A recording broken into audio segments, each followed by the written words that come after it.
a notorious negotiator, and a legendary legislator.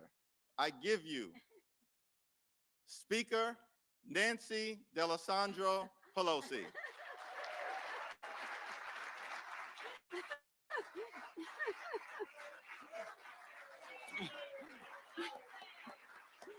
Thank you all. Let's get to the point. Thank you all. Thank you, Mr. Chairman, for your very generous introduction. I join you in saluting our caucus for its excellence. Thank you, and Vice Chair Aguilar, for a wonderful conference. Mr. President, what you see before you, I say to them, when under one roof, when our caucus comes together, is the greatest collection of integrity and ideas and imagination to make the future better for the American people. They came together in this caucus under the leadership of Mr. Jeffries and Mr. Aguilar and our other leadership, and we heard from them. We heard from members of your administration. We heard from grassroots activists. We heard from, actually, we began, Mr. President, with a prayer, and it was a prayer to St. Francis, where there is despair, may we bring hope, and you have brought us hope. Now, Mr. Cleaver's prayers have their own imagination, but they also bring us hope. So thank you, Mr. Cleaver, for your your prayer. Again, this was a remarkable few days because it was for the people, but it was Slava Ukraina. It was about Ukrainia. It just, Mike McFall, others here have talked about Ukraine and what our responsibility is there to those people. They are fighting for their country. They are fighting for democracy. Now, I just say, Mr. President, it's an honor for us to receive you any day, but on the 1-year anniversary of the rescue package, the American Rescue Plan, thank you for joining us and thank you for your leadership to make that happen. You know, and we've all talked about all weekend, millions of jobs created under your leadership, hundreds of millions of vaccinations taking place, children in school, people back to work, child tax credit, so many things that you made possible and to improve the lives of the American people. And it is 1-year anniversary. More to be done. What we talked about here, when I heard you say in that room, and I've quoted you, you will be very pleased to join in a bipartisan way for an infrastructure bill, but you would not confine your vision for America to just that. And we have other initiatives that are being put forward.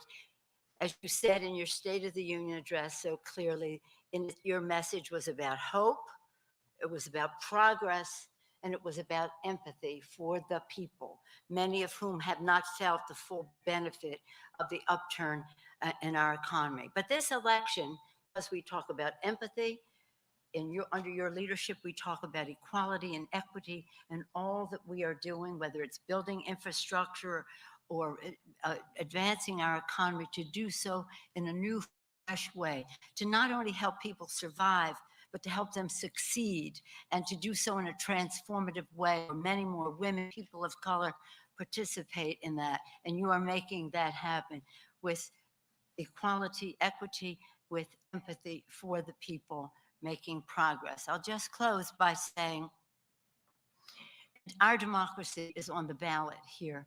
We know that.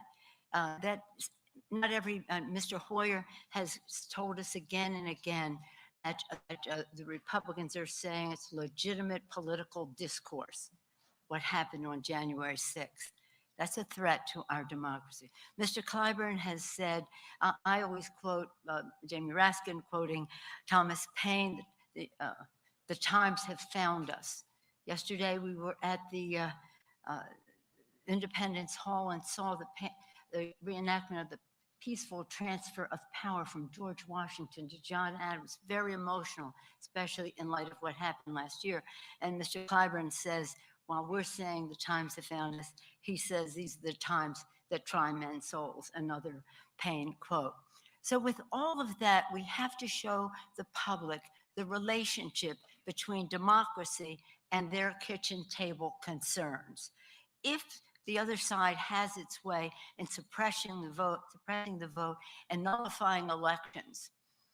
What does that mean? It means big, dark money dominate. At the kitchen table, people will not have the confidence that they can have lower drug prices or higher minimum wage or better public education for their children or safer neighborhoods free of gun violence, because that big, dark money, which would prevail if the Republicans have their way in suppressing the vote and in nullifying elections. So much is at stake, nothing less than our democracy, but what democracy also means, fair elections mean in the lives of the American people.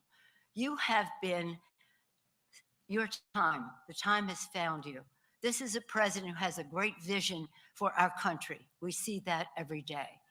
He has vision and values that go with it. He is a president who has knowledge and therefore judgment about policies that can work. You know his career. I don't have to go into it, but we do know that every day in his life, he has made a difference in his political and official life.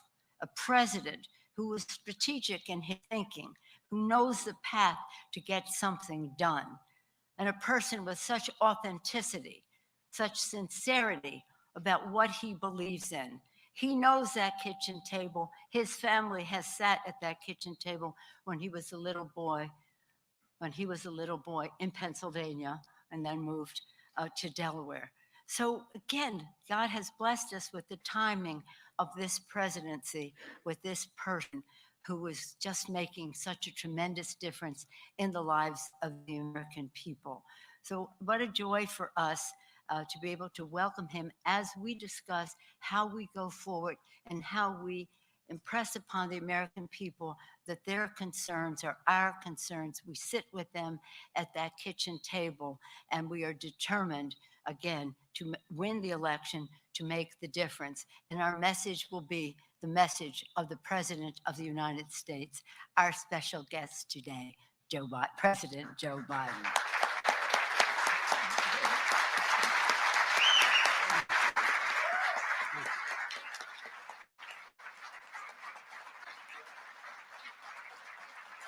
Thank you very much. Thank you. Please sit down. Please. I've been to enough Senate caucuses and Democratic retreats to know that when the last speaker is up, we want to get the hell out of here, no matter who it is. But thank you. Look, folks, let me begin by saying that when I ran, and a lot of you helped me, a lot of good people ran, I made it clear I was running for 3 reasons. Because I had no intention of running for office again when I left the vice presidency. But when I saw those folks come out of those fields down in Charlottesville, carrying torches and singing Nazi slogans and carrying swastikas and white supremacists, I decided to get engaged. The point is this: I had a message which I didn't consult with anybody about generating to begin with, which was not viewed as being very saleable. First was that I thought it was essential to literally restore the soul of this country, a sense of decency and honor, a sense that you could trust one another, to restore the soul of the country, because what we were seeing was not who we are. And some of our Republicans, what they're saying is still not who we are. The second thing I wanted to do, that's been the essence of my whole career from the time I ran 20 miles from here, a 29-year-old kid for the Senate, was that I wanted to rebuild the backbone of the country. The backbone of the country is the working class and middle class. I'm so sick and tired of trickle down. When the middle class does well, the poor have a way up, and the wealthy do just fine. They do just fine. And the third thing, which a lot of you didn't like, I know, I thought we had to unify the country, because ultimately we are a democracy. And there needs to be, for it to work, there has to be consensus. The consensus, you got to get a majority. We've not been able to do that for a lot of the important things. That's why we have to continue to maintain our majority. This off-year election, in my view, may be the most important off-year election in modern history because we know what happens. We know the fundamental change that shifts if we lose the House and Senate. The only thing I'll have then is a veto pen. And so, folks, I want to thank Nancy for your introduction, for your friendship all these years, Nance, and Paul, thank you as well. And I want to thank the extraordinary job you've done delivering the omnibus, just like you delivered so many critical pieces of legislation last year. And Hakeem and Steny and Jim and Emmanuel Cleaver and Pete, Congresswoman Catherine Clark, and all of you out there. Let me first say that I want to thank you. Thank you for the support you provided Ukraine. I was on the phone today for a better part of an hour with Zelensky, who I speak to almost daily. The people of Ukraine have demonstrated a remarkable source of bravery and courage, but the security assistance that you provided has been absolutely critical in their defense. Second, I want to thank you for showing a unified front to the world. When Putin unleashed his assault, he thought he could divide NATO. He thought he could literally divide this country, the West, the United States, in terms of the parties. I know a former ambassador knows that out there. He thought he could divide Democrats and Republicans at home. But he failed. He failed. For months, the United States has worked tirelessly to keep our allies and partners together. As our former ambassador you see on television a lot, thank God, will tell you I've spent literally hours and hours and hours and hours keeping the alliance together, the EU, NATO, and all of our allies, including our Asian allies. As a result, we've been able to ramp up our economic pressure on Putin and further isolate Russia on the global stage. This morning, along with the G7 nations in Germany, Canada, France, Italy, Japan, and the United Kingdom, we moved, which I know you wanted to do initially, and Nancy drove her crazy on most favored nation status, as we call it in the United States, permanent normal trade relations, eliminate them. But folks,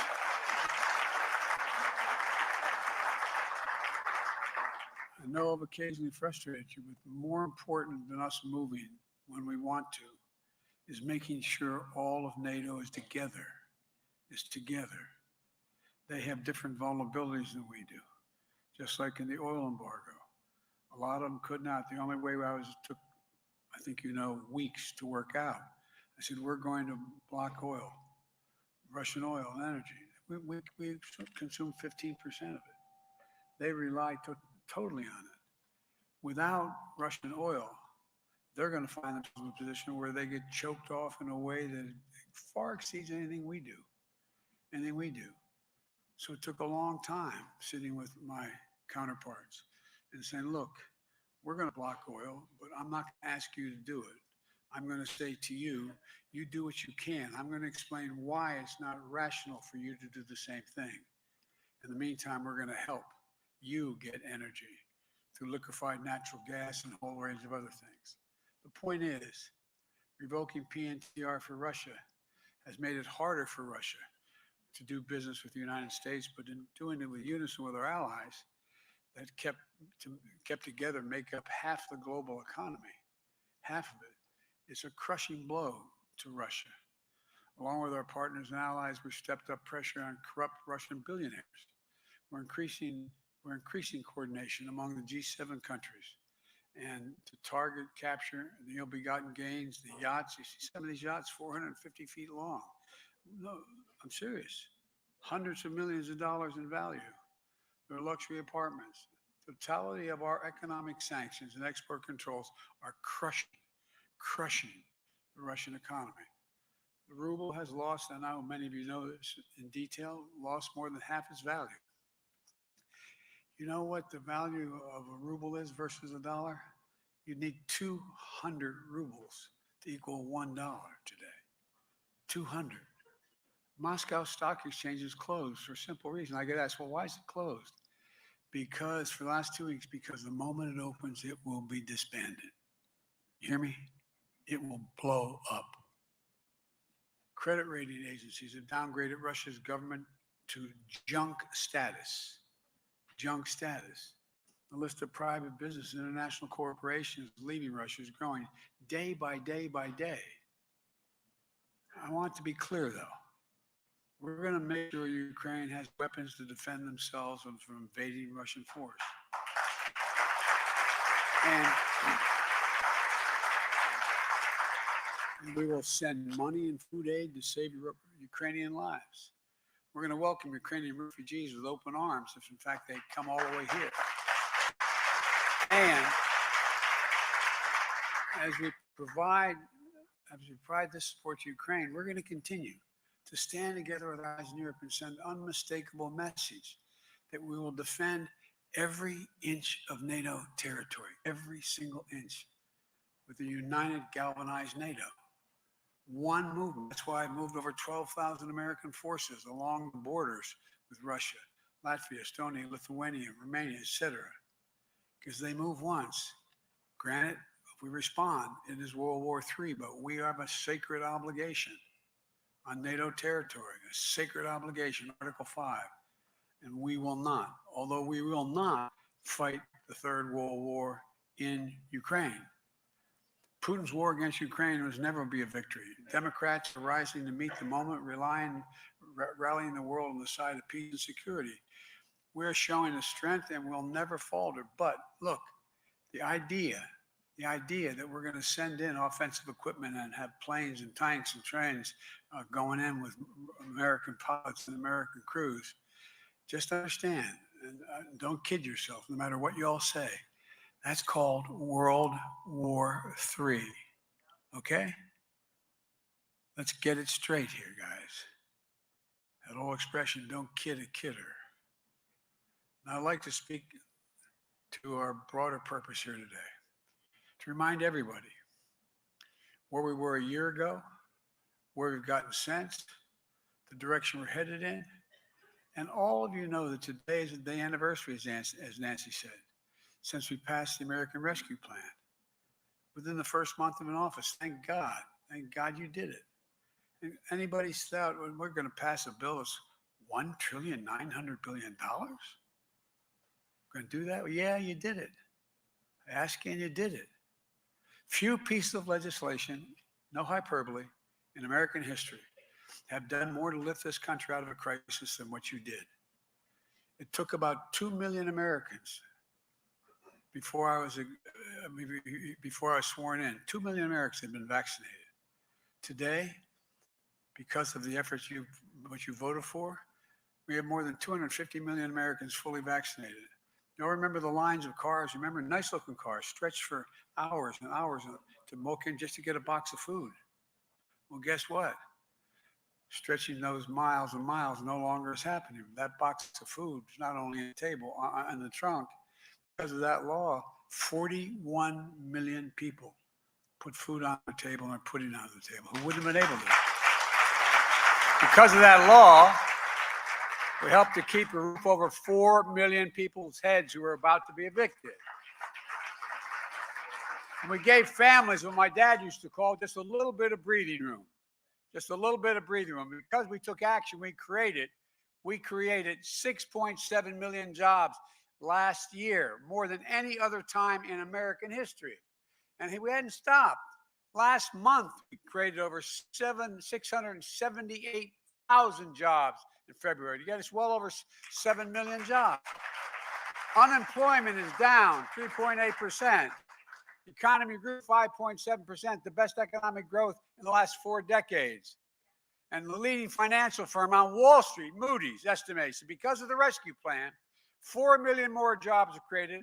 Unemployment is 2% lower than it would have been, and had we failed to ask. And it didn't cause the inflation. Look, there's more to the story than that. Many of you remember when we went through that last financial crisis in 2008, I had the dubious to the president standing before all of you and said, and Sheriff Joe is going to take care of the Recovery Act. Well, guess what?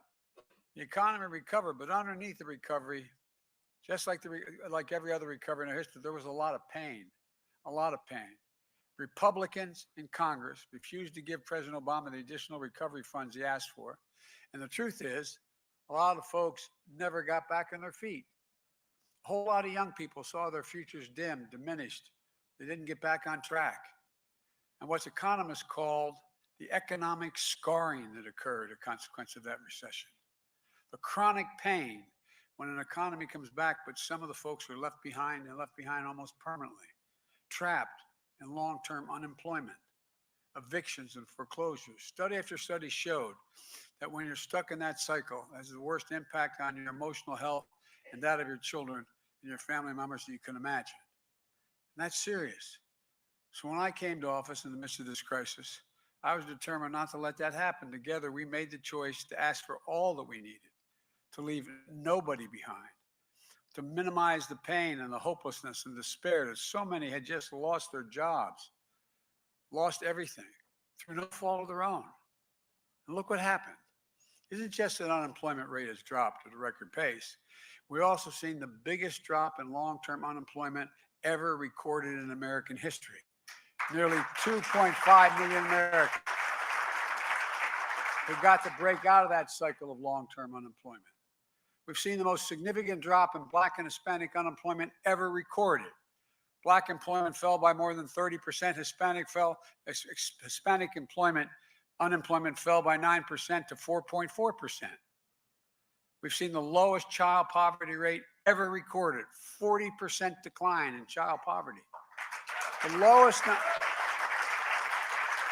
lowest number of home foreclosures ever recorded, down less than a third of what they were before the pandemic. Record low credit card delinquencies because families had money in their pockets. List goes on. We've got a long way to go, though. I'm not saying we're over, we're just getting going. And a lot of work to do, but never forget what we've accomplished together so far. And by the way, the American people just trying to stay above water don't understand this. You tell them what the American Recovery Act was, they look at you like, what are you talking about? Understandably. They're like my family. Mom, dad, 4 kids, grandpa living in the house in a 3-bedroom suite-level home. Just every single day figuring out how you put enough food on the table, even when things are okay.